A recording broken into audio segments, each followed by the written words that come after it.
എല്ലാവർക്കും നമ്മുടെ ടെക്നോട്സിന്റെ മറ്റൊരു എപ്പിസോഡിലേക്ക് സ്വാഗതം. നോക്കിയ G50 5G സ്പെക്ക് റിവീൽ ചെയ്തിട്ടുണ്ട് ഗീക്ബെഞ്ചിനകത്ത്. Snapdragon 480 processor, 48 MB primary camera, 6.82 inch display, അതേപോലെ തന്നെ 4850 mAh ബാറ്ററിയൊക്കെയാണ്. കൂടാതെ 4 വേരിയൻസിൽ നമുക്കിത് ലഭ്യമാകാൻ ചാൻസസ് ഉണ്ട്. 2GB, 4GB, 6GB and 8GB. അതേപോലെ തന്നെ സ്റ്റോറേജ് നോക്കുവാണെങ്കിൽ 64, 128, 256, 512GB.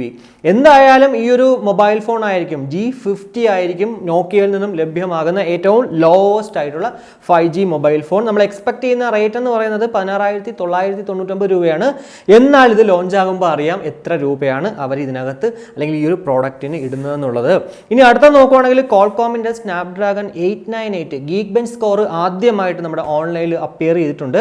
എന്തായാലും 888 അതുപോലെ തന്നെ 888+നും ആ ഒരു സക്സസിന് ശേഷം വരുന്ന ഒരു പ്രോഡക്റ്റ് അല്ലെങ്കിൽ ആ ഒരു ചിപ്സെറ്റ് ആണ് സ്നാപ്ഡ്രാഗൺ 898 എന്ന് പറയുന്നത്.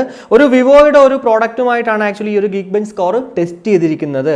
ഏതായാലും അടുത്ത വർഷം 2022 കൂടിയിട്ട് ഫ്ലാഗ്ഷിപ്പ് മൊബൈലിൽ, ആൻഡ്രോയിഡിൻ്റെ ഫ്ലാഗ്ഷിപ്പ് മൊബൈലിൽ ഈ ഒരു ചിപ്പ് സെറ്റ് നമുക്ക് കാണാൻ സാധിക്കും എന്നുള്ളതാണ്. 898 ഇൻട്രൊഡ്യൂസ് ചെയ്തത് കഴിഞ്ഞ ഡിസംബറിൽ അവരുടെ സ്നാപ്ഡ്രാഗൺ സമ്മിറ്റിലായിരുന്നു എന്നുള്ളതാണ്. ഗീക്ബെഞ്ച് സ്കോർ നോക്കുവാണെങ്കിൽ 720 ആണ് സിംഗിൾ കോറിൽ. അതേപോലെ തന്നെ 1919 ആണ് മൾട്ടി കോറിൽ ആ ഒരു സ്കോർ റേറ്റ് എന്ന് പറയുന്നത്. ഈ ഒരു സ്കോർ എന്ന് പറയുന്നത് ജസ്റ്റ് ഇപ്പം നമുക്ക് അറിയാൻ പറ്റുന്നതാണ്. എന്നാൽ ഈ ഒരു ഫൈനൽ സ്കോർ എന്ന് പറയുന്നത് അല്ലെങ്കിൽ ആ ഒരു പ്രോഡക്റ്റിന്റെ സ്കോർ എന്ന് പറയുന്നത് ഉറപ്പായിട്ടും ഇതിനേക്കാളും കൂടുതലായിരിക്കും എന്നുള്ളതിൽ യാതൊരുവിധ സംശയവുമില്ല. ഇനി വാട്സപ്പിന് ഒരു 225 മില്യൺ യൂറോ ഫൈനായിട്ട് കിട്ടിയിട്ടുണ്ട്. അയർലൻഡ്സിൻ്റെ ഡേറ്റ പ്രൊട്ടക്ഷൻ കമ്മീഷനാണ് ഈ ഒരു 225 മില്യൺ യൂറോ ഫൈൻ കൊടുത്തിരിക്കുന്നത്. അതെന്തിനാണെന്ന് വെച്ച് കഴിഞ്ഞാൽ ഇവർ യൂസേഴ്സിൻ്റെ, അവരുടെ വാട്സപ്പിലുള്ള യൂസേഴ്സിൻ്റെ ഡേറ്റ എങ്ങനെയാണ് കൈകാര്യം ചെയ്യുന്നത്, അതിലുള്ള ആ ഒരു സുതാര്യത അവർക്ക് നഷ്ടപ്പെട്ടത് കൊണ്ടാണ് എന്നുള്ളത് കൊണ്ട് മാത്രമാണ് ഈ ഒരു ഫൈൻ 225 മില്യൺ യൂറോ അടിച്ചു കൊടുത്തിരിക്കുന്നത്. എന്തായാലും വാട്സപ്പ് ഓപ്പോസിറ്റ് ഒരു അപ്പീൽ കൊടുത്തിട്ടുണ്ട്. കാരണം അവരങ്ങനെയൊന്നും സുതാര്യത നഷ്ടപ്പെടുത്തിയിട്ടില്ല എന്നുള്ള രീതിക്കൊക്കെ പറഞ്ഞിട്ട് ഒരു അപ്പീൽ കൊടുത്തിട്ടുണ്ട്. എന്തായാലും ഈ ഒരു കമ്മീഷൻ ആമസോണിനും ഇതിനു മുന്നേ ട്വിറ്ററിനും ഒക്കെ ഈ ഇതുപോലെ ഫൈൻ അടിച്ച് കൊടുത്തിട്ടുണ്ടെന്നുള്ളതാണ്. ഇനി അടുത്ത നോക്കുവാണെങ്കിൽ സാംസങ് ഗാലക്സി F42 5G അല്ലെങ്കിൽ മറ്റൊരു പേരെന്ന് പറയുന്നത് ഗാലക്സി വൈറ്റ് 5. ഏതായാലും നമുക്ക് ഈ ഒരു സെപ്റ്റംബർ അവസാനത്തോട് കൂടിയിട്ട് ഈ ഒരു പ്രൊഡക്റ്റ് ലോഞ്ച് ആകും. ആ സമയത്ത് അറിയാം ഏത് പേരിലാണ് ഇത് ഇറങ്ങാൻ പോകുന്നതെന്നുള്ളത്. എന്തായാലും ഡയമൻസിറ്റി 700 6GB റാമും കൂടാതെ 6.6 ഇഞ്ച് ഡിസ്പ്ലേ ഒക്കെ ആയിരിക്കും. 48 MB പ്രൈമറി ക്യാമറ, അതേപോലെ തന്നെ 5000 mAh ബാറ്ററി കപ്പാസിറ്റിയും ഈ ഒരു മൊബൈൽ ഫോണിൻ്റെ കൂടെ ഉണ്ടാകും. ബെഞ്ച് മാർക്ക് സ്കോർ നോക്കുവാണെങ്കിൽ സിംഗിൾ കോറിൽ 558, മൾട്ടി കോറിൽ 1513 ആണെന്നുള്ളതാണ്. ഇനി അടുത്ത നോക്കുവാണെങ്കിൽ സെപ്റ്റംബർ 9 ലോഞ്ച് ചെയ്യുന്ന 2 പ്രോഡക്റ്റുകളാണ് റിയൽമിയുടെ 8S 5Gയും അതുപോലെ തന്നെ റിയൽമി 8iയും. ഇപ്പോൾ എന്തായാലും ആ ഒരു സ്പെസിഫിക്കേഷൻസ് റൂമേഡ് ആണ്, അന്ന് വന്നിട്ടുണ്ടെന്നുള്ളതാണ്.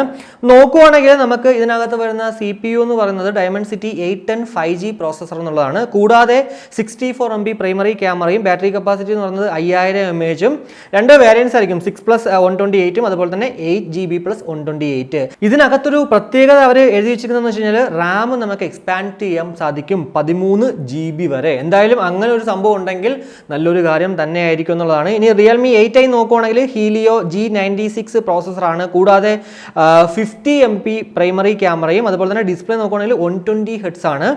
കൂടാതെ ആ ഒരു 4GB + 64ഉം 6GB + 128 ലഭ്യമാകുന്നത്. ഇതിനകത്ത് നമുക്ക് 10GB വരെ റാം എക്സ്റ്റെൻഡ് ചെയ്യാൻ സാധിക്കുമെന്നും എഴുതിയിട്ടുണ്ട്. പൊതുവേ നമ്മളൊരു മൊബൈൽ ഫോൺ വാങ്ങിച്ചാൽ എത്ര GB റാം ആണോ നമ്മൾ വാങ്ങിക്കുന്ന സമയത്ത് കിട്ടുന്നത് അത് വെച്ച് തന്നെ നമ്മൾ യൂസ് ചെയ്യണം എന്നുള്ളതാണ് അവസാനം വരെയും, ആ ഒരു മൊബൈൽ ഫോൺ യൂസ് ചെയ്യുന്നത് വരെയും. എന്തായാലും ഇവിടെ ആ ഒരു മെമ്മറി കാർഡ് എക്സ്പാൻഡ് ചെയ്യുന്ന പോലെ ആ ഒരു റാം നമ്മുടെ PC-യിലൊക്കെ എക്സ്പാൻഡ് ചെയ്യുന്നത് പോലെ തന്നെ എക്സ്പാൻഡ് ചെയ്യാൻ സാധിച്ചാൽ അതൊരു നല്ലൊരു കാര്യം തന്നെയാണ്. ഉറപ്പായിട്ടും കുറേ കസ്റ്റമേഴ്സ് ഇവർക്ക് ലഭ്യമാകും എന്നുള്ളതിലും യാതൊരുവിധ സംശയവുമില്ല. അപ്പോൾ ഇതൊക്കെയാണ് ഇന്നത്തെ ഈ ഒരു ടെക് ന്യൂസിൽ നമുക്ക് പറയാൻ പറ്റുന്ന കുറച്ച് കാര്യങ്ങൾ എന്ന് പറയുന്നത്. ഇനി ഓഫേഴ്സ് നോക്കുകയാണെങ്കിൽ സൂപ്പർ വാല്യൂ ഡേയ്സിൽ 4th മുതൽ 7th വരെ ICICIന്റെ 10% കാർഡിന് നമുക്ക് ലഭ്യമാകും എന്നുള്ളതാണ്.